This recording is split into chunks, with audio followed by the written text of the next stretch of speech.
اللہ الرحمن الرحیم۔ چھپکلی ایک منحوس جانور ہے۔ اکثر کہا جاتا ہے کہ جس گھر میں چھپکلی کا خون لگ جائے وہ آسیب زدہ ہو جاتا ہے۔ یہ بھی کہا جاتا ہے کہ چھپکلی کو مارنے والا شخص ناپاک ہو جاتا ہے، جسے 3 دفعہ غسل کرنا پڑتا ہے۔ یہ بھی سننے کو ملتا ہے کہ چھپکلی کو مارنا گناہ ہے۔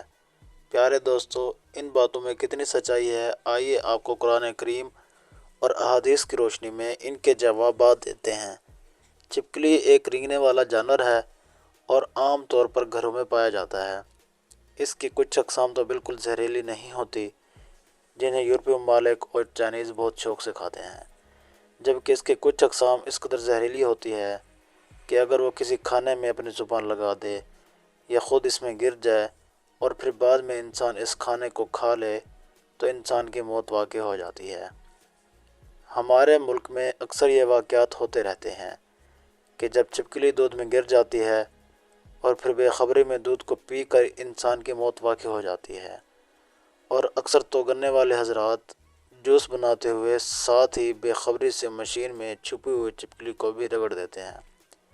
اور ویسے بھی چھپکلی ایک ایسا جانور ہے کہ جس کو دیکھ کر انسان کراہت محسوس کرتا ہے، اور خاص کر خواتین تو چھپکلی کو دیکھتے ہی ڈرنے لگتی ہیں۔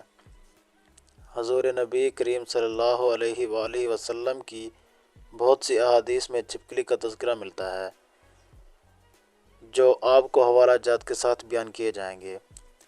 ناظرین گرامی، حضرت ابراہیم علیہ السلام کو نمرود بادشاہ نے آگ میں ڈالا تو ہر جانور اس وقت آگ کو بجھانے کی کوشش میں تھا اور ان کے لیے دعائیں کر رہا تھا، لیکن چھپکلی وہ جانور ہے جو آگ کو بڑھانے کے لیے پھونکے مار رہی تھی۔ اس بارے میں حدیث پاک حضرت علی شیر خدا سے روایت ہے کہ نبی کریم نے فرمایا، چھپکلی کو مارا کرو، کیونکہ یہ ابراہیم علیہ السلام کی آگ بڑھانے کے لیے پھونک مارتی تھی۔ حضرت پھر فرماتے ہیں کہ زمین میں کچھ مخلوقات ایسی ہیں جو انسان سے ناخوش ہیں، اور انہوں نے شیطان سے وعدہ کیا ہوا ہے کہ وہ انسان کو ہر طرح سے نقصان دے گی، اور ان میں سے ایک چھپکلی اسی خاندان سے جڑی ہوئی مخلوقات ہے۔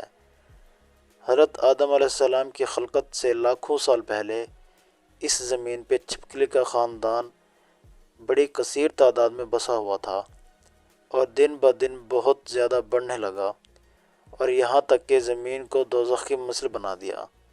یہاں اس خاندان نے اتنا ظلم کیا کہ اللہ نے زمین پر عذاب نازل کر دیا اور اس کی نسل کو ختم کر دیا، سوائے کچھ کے صرف وہ جو بچے اور چھوٹے تھے اور زمینوں اور غاروں میں چھپ گئے۔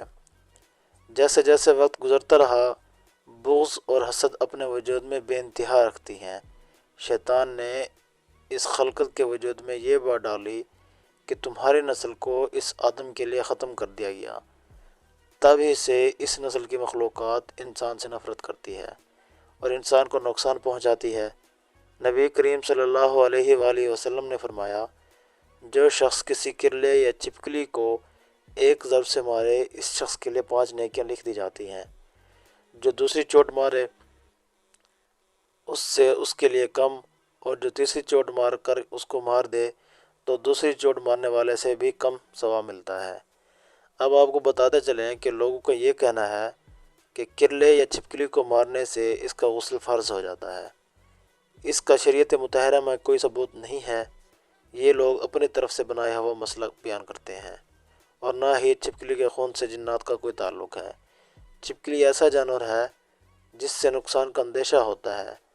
کبھی کبھار وہ کھانے میں اپنا لعاب یعنی تھوک ڈال دیتی ہے یا کھانا جوٹھا کر دیتی ہے، جو کھانے میں زہریلے سرد پیدا کرتا ہے، جس سے انسان کی موت بھی ہو سکتی ہے۔